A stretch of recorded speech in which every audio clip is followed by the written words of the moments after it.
So given that we're coming up to Valentine's Day, I thought I would dedicate this video to what I think a utopia where single lives mattered would look like.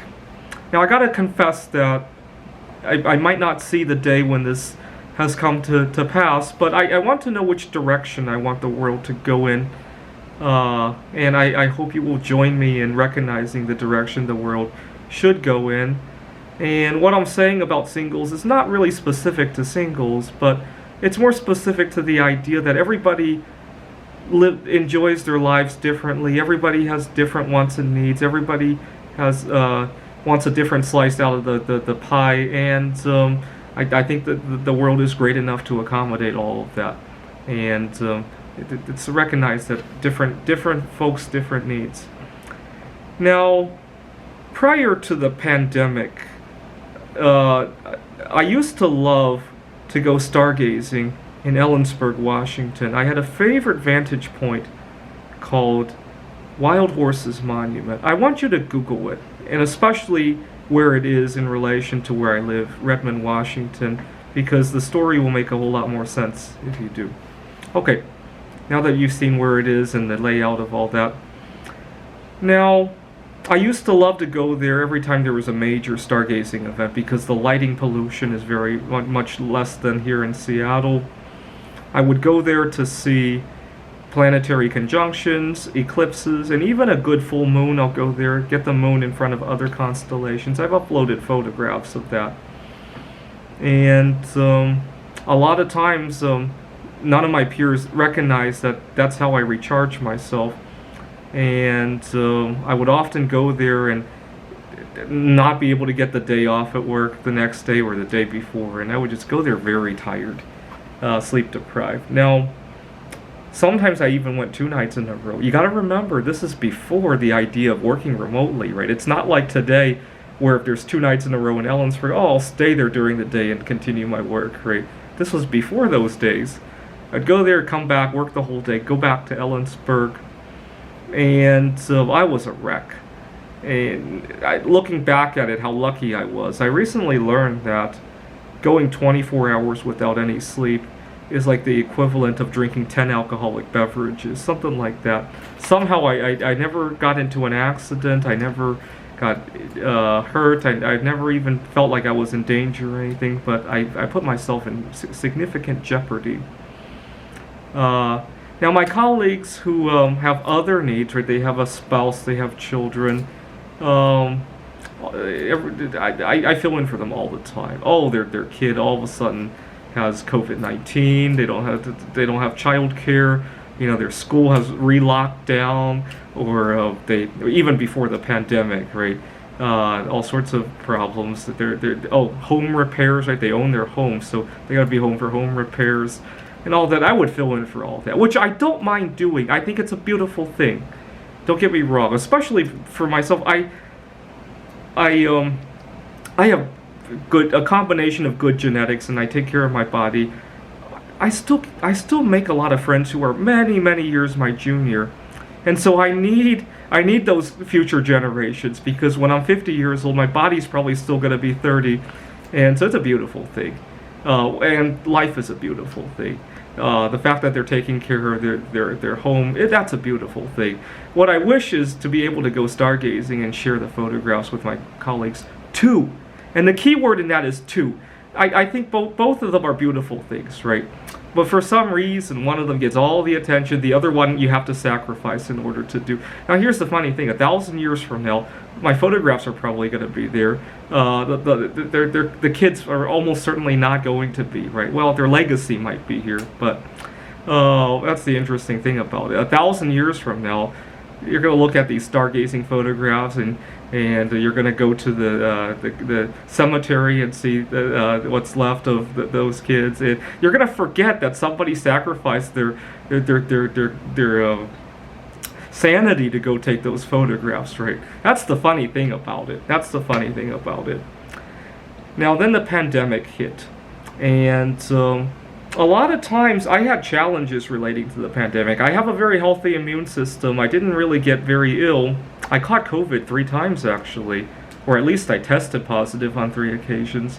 and I never got ill. I haven't really suffered too much with lockdowns. I didn't have children in school. My work did get cut a little bit, but you know what? I did a few projects that I never anticipated having time to get to. I was victimized by a few things, but you know, that's all right.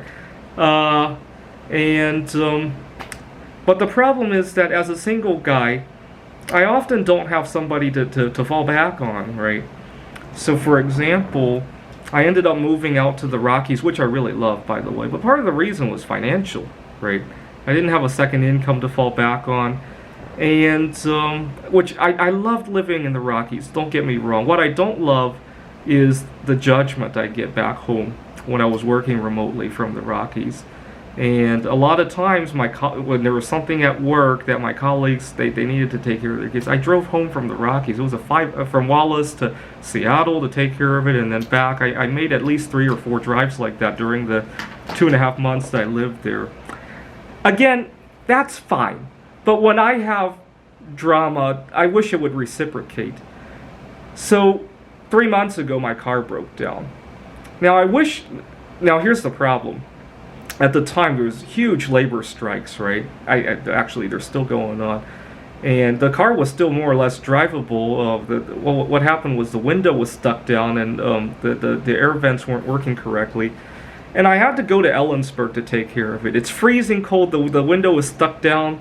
And I drive the car to Ellensburg. And I wish I could have just checked into an Airbnb in Ellensburg and stayed a few days until that matter was resolved. But I can't. Because none of my peers have ever called into work, hey, my car's broken. I've never heard that. I've heard of childcare issues. I've heard of home repair issues. I've never heard of somebody who didn't have a ride. Because they have a spouse, they have friends and family. I love my alone space. Now, I don't mind taking care of their kids. They need to reciprocate and take care of me when my car is broken. That's the key thing. You'll notice in this video that I never said I despise any of that. Now, I also work for a tutoring center now, and part of the work is remote. And a lot of times, I think my manager, I've really put the foot down recently, but my manager thinks he could schedule odd half hour here, an hour there.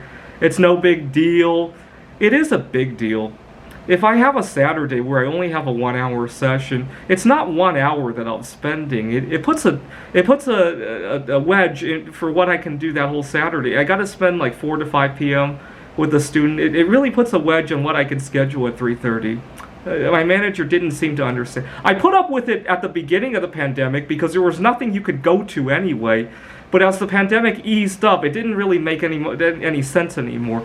And so I told my manager, you know, we have these one-off students. I'll finish up with the ones I've started with because I like to keep my word. But from now on, I need a minimum of two hours for this to work out. But for the older students, we'll keep them because I keep my word.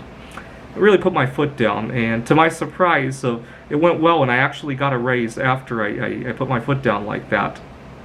And but I bet my manager would never do that with somebody who had childcare responsibilities. I don't really talk to many of my peers at that tutoring center because most of it is remote. But I can scarcely see him doing that with. I have one coworker who's actually more or less a retiree, just doing it for fun. I can't see my manager doing that to him, and I don't know. Okay, now last winter or 3 months ago, I was living in a home share situation with my landlord. You guys saw me record videos there. I had a little bit of a problem. My landlord wouldn't give me personal space. I would come home after a stressful day at work, and he would just continue to stress me out. I put very bluntly. He would comment on my choice of food, my choice of lifestyle. I was eating, and maybe I was in a bad mood, and I didn't want to turn on the lights, and just very dim lights or even candles. And he would volunteer to turn on lights, or do you need more lights? And just wouldn't let it go. Now, if I were living with a girlfriend or a wife, I can't imagine him wanting to intrude on that. Me and my wife or my girlfriend sitting down to a meal and him adjusting. I can't play that out happening. And my question is, why does it matter that I'm spending time by myself as a solo sexual, right? Or even if I had a gay partner that I was living with, I cannot imagine my landlord intruding on the two of us eating dinner together. I just can't.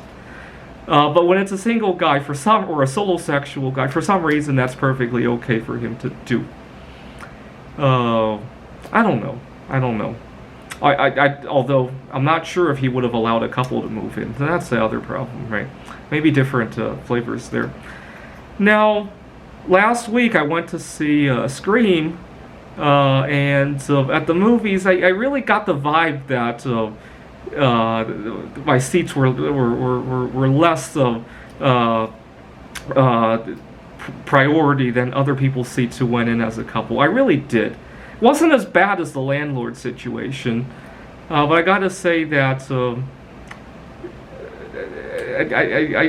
you have to be there. I got a little bit of an experiment you can do. Even if you're in a committed relationship, you could always go out as a solo sexual to see how the rest of society treats you. Actually, both of you could go out as a solo sexual to different places to see how society treats you, right? Until you do that, I don't think you're qualified to talk about this, right?